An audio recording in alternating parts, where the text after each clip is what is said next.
All right, so I'm outside of a 2019 Honda Odyssey, and this is my entry-level model. So this is the LX model.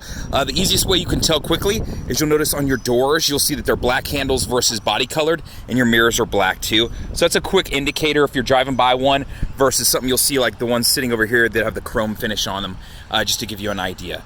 So I'm gonna start you at the back of the car. It does have a key fob, so I'm gonna make sure it's unlocked. It is not a powered tailgate. You would need to climb models to get that, but let's show you some different things. Now, the third row is gonna be the same in all my models, but I will point out the tailgate's a little bit different. This is not powered, so it's gonna be manually adjusted. It's not hard to do, but just keep that in mind when you're doing it. Now, back here, you do have a power outlet here, along with some storage, so if you wanted to put your own smaller vacuum, you could definitely fit it in there. And you have some additional storage that is over here and here additionally too. And then back behind here, you do have a fuse panel, so if you need to get some of those fuses, you absolutely can do that. Now, moving to your back seats, the first thing I'll show you is that they do recline some.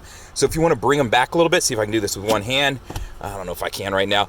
You can recline these. Now, as far as throwing them back into the trunk space, it's that easy. I can do that with one hand for sure. Now let's do the other side so you can get a feel for that too. So this way you can throw this entire third row away. That way you have it stored away, and now you have plenty of space to work with it here in the back. Now your second row, you can see this seat and this seat are removable. Now, if you're looking to have that third seat in there, so you have the full bar, you're gonna need to move up a model. So just keep that in mind. When moving up the model, they will be on a rail system too, where you can slide them left and right. So keep that in mind. Also, I've made a video on the Honda Odyssey EX. So if you wanna check that one out to see what the differences are, you absolutely can. Now in this back row, I'll point out you do have cup holders, you do have air vents on both sides. So don't think that you're losing out on a ton of stuff, but just a few things here. So let's move around to the second row. The first thing I'll point out is that the doors are not powered. You're gonna need to climb models if you wanna get that, but maybe you just need a point A to B vehicle, and this is perfect. You know, you're gonna load it up with stuff, art supplies, kids, whatever it may be. So this is a cloth interior. This is the gray finish. There's one of three colors that you'll find in the Odyssey interiors, and this is one of them. Now, as far as throwing the seats forward, if I just need to slide them forward to let people climb through that way, I absolutely can. Or this is set up with captain's chairs to where they could climb through and into the back of the third row. Now, removing the seats, all you'd have to do is pull this handle, and then you can lift the seat and it'll remove. And then if I needed to adjust the back, that's what this is for right here. So you can see now I have it slid all the way forward. So let me push that back. Now, you do have pull tabs in the back, and you can see them right here. So if I'm to pull that tab, that'll allow the seat to slide forward too in case someone needs to get out that way. So that's what's going on from there. And then you can see it's just a plastic cover here in the center. Now let's move up into the first row and go over a couple things there.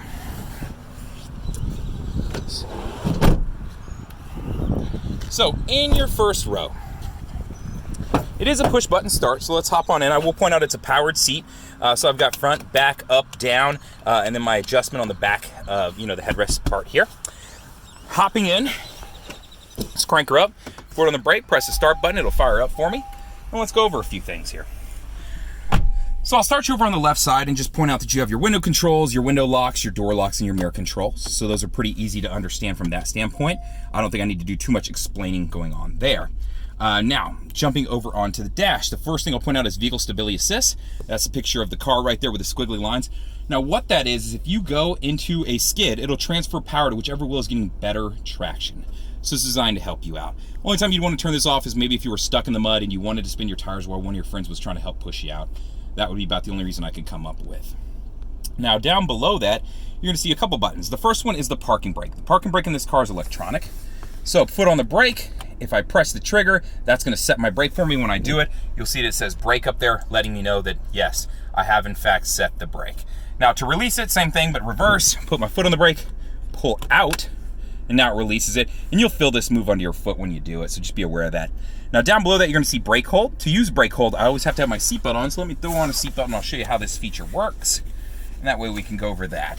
So when you turn it on, you're gonna see it come on up here on the dash, but let me get a seatbelt on first. Okay, so if I turn the brake hold button on, you'll see brake hold light up there in green and show over on the left side. Now, if I have the car in drive, what this allows me to do, so you can see my car's in drive, is I can release my foot from the brake and it's holding the car while it's in drive. So if I was in stop and go traffic, I move up my 3 feet in the traffic, I'm moving, I come to a complete stop, foot on the brake. Now I can release my foot from the brake while the car's in drive, we're not moving. So that's the purpose of that. Now, this only works if you have your seatbelt on. If you take your seatbelt off, let's say you're at a drive-thru or something, it's going to do a couple things. See, it immediately is going to tell me I need to shift to park to help. So it's still holding the brake for me, but it's giving me that alert. So just keep that in mind. So I'm going to shift back to park since I'm not going to need to use that. But that is what brake hold is and how it works. You can see it down there. Now, moving up onto the steering wheel. On the left side, I'll point out a couple features. The first, your Bluetooth control. So to answer a call, to hang up, and use voice command. Voice command, when I press that, it'll pull up my prompts and allow me to, like, if I want to call a certain person, that's what the purpose of it. The home button right above it, so that's going to be for my menu screen up here. So this way I can toggle through and look at my trip info if that's what I want to see. If I want to go to maintenance, if I want to check my oil life on the car or my tire pressure, it'll tell me per tire, so that's always kind of nice. Or I can jump down to oil life and see what percentage I'm at. When you get to 15% life, it'll tell you, it'll throw an alert to you and let you know you need an A1, A2, or B1 or B2. You can look in your manual and it'll tell you exactly what you're going to get recommended when you go into the service area of your local dealership. Below that, your settings on the car, so arranging your icons. You can turn that tachometer on and off you see up at the top, so if you don't want it on, you want a little bit more plain look, you can absolutely do that. Vehicle customization, your meter setup, lighting setup. This is just door setup if I want to change door locks and different controls like that. So right now it's set up to where when I hit 10 miles an hour to automatically lock my doors. So that's what the setting is right there. I'm going to back out of the screen, and how you back out, I'm using the back button here. I can go down to auto door unlock. So when you open your driver's side door, it then unlocks the remaining doors of the car. That's what it's set up to right there. You can change it to a few different options here, so you can just see them. Down below that, key and remote unlock mode. There's just a few different things here. If you want it to beep when you have it locked, you know what I mean? Stuff like that. You can check this stuff out and kind of play with yourself if you want. So that's what it is. So that's the general menu screen. Now the source button over here will change between FM, AM, whatever I've turned on. So if I have the audio turned on here and I'm pressing the source button, you'll see FM, AM. It's jumping between the two right now. If I had Bluetooth hooked up or USB or anything else, it would give me those options and toggle through them too. So let me make sure the volume is turned down on that. So that's your source button. Now your up and down is what I was using on the menu up here, so you can see me using it, and then when I want to select something, I press select, right? So that's just how that works. And then your volume controls are right here as far as turning the volume up and down. And then you do have a volume knob, of course, too, so you can adjust it here. Now on the right side of the steering wheel, you're just going to see your classic cruise setup, so nothing too fancy that you won't understand over there. Just make sure the cruise button is on. If it is, you'll see cruise man right there. And then once you're up to speed, press set, cancel, resume. Those are pretty self-explanatory as far as that goes. I think you can grasp that. Now over here, you do have your light controls, and then on the other side, you have your windshield wiper controls. Pull it down for the fronts, turn the knob for the backs. So that's how that is set up right there. You do have paddle shifters in this car, so you can adjust how it shifts on your own, so it gives you a little bit more control over the car. So it's just kind of nice to know as far as that stance goes. My gas gauge is on the left. My temperature is over here. Excuse me, my temperature is on the left. My gas gauge is on the right. Sorry, still learning my left and rights apparently. Now, on the stereo system, I'm just going to point out, so this is a basic stereo system. This is what you'd find in every single one of my LX models. So it's kind of nice. It's pretty universal and pretty easy to use. Toggling through the radio, FM, AM, FM2, that kind of thing. Media will allow me to jump over to USB, Bluetooth, that kind of thing. Now, if I need to connect up a phone, if I have never connected a phone, I can press the phone button. It'll ask me would I like to connect a phone. Select yes, turn your Bluetooth on, and then allow it to discover it. Operation of a Bluetooth device. I'm going to jump back out of that. Let's say I want to add a secondary phone. So I've already added the initial driver's phone, and I need to add like a second person who may be driving. If I go to the menu button right here, and then I scroll down, you're going to get to settings, and then I'll be able to select Bluetooth, add a new device. Same thing, turn your Bluetooth on. Now it'll search for it. So that's how you search for a secondary phone. So not too hard to use. In that menu screen, there's a couple other things you can look at under settings. Display adjustments, the rear camera if you want guidelines on and off, stuff like this. If you want to change wallpaper and have a wallpaper on the back here. The color theme if I want to make things, let's change out of menus. So if I want to change colors and go to red or something like that, amber, I just have some different options that I can play with. So you can look through this and kind of see what you think and what you want to mess with. Down below that is my AC controls. So you can see my controls are right here. I've got a front and back control. So hot and cold, how much air, and then my buttons as far as where I want that air to go. If I want to sync it up to where everything's connected to my front, so if I adjust the temperature up front, the back changes to that too. So that's always kind of nice. As far as jumping into the rear, it's pretty easy. Just go to your rear settings over here. Now I'm controlling it. I can change the temperature. I can change the fan speed, all those different things. And then I can jump back. So jumping back out of my rear settings. So if I want to turn the rear on or off, I've got a button for it. So you have a digital display here. So the probably biggest point of contention in a lot of my new vehicles is this right here. A lot of people are used to having a shifter, and this is just a little bit foreign. It's not hard to use. I mean, you can see it's lit up to park. When I want to throw it in reverse, I pull the trigger down, Indicator lets me know. That's the biggest one, is that, hey, my backup camera's on. That means I'm changing views here. I've got 3 different views on my backup camera. So a wide angle, giving you a little bit extra look here, 170 degrees. Standard backup camera, no manipulation or anything to the camera. And then this one is aimed straight down. So right here you can see the very edge of my back bumper. This dotted line is where my hatch is going to open up to, and this solid line is for parallel parking purposes. And those 2 lines are on all these right here. So that way you can get an indication of what I'm seeing right here.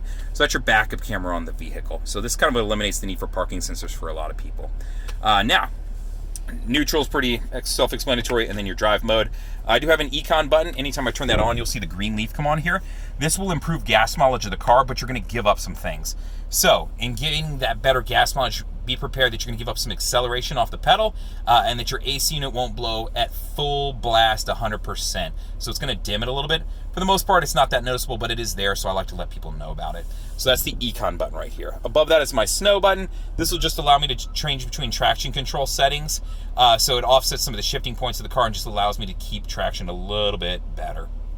Down below that, I do have a power outlet right here. And then I do have, a couple of USBs and an auxiliary power input here. Inside of here, you'll notice there is no cover. You'd have to go up to the EX model to get that. So it's just a standard setup with some storage space, rubber grab if you want to set your phone down, and then a rubber grab down in here. And then if you needed to remove it to clean it out, you absolutely could. So you can do that if you need to. I've got cup holders here. I've got storage over here in the doors and cup holders there. You can fit a water bottle right there. So lots of storage in the car. Above me, your standard map lights, your sunglasses holder, and then it does come with a mirror so I can keep an eye on the kiddos, the dogs, whatever may be in the back of the vehicle.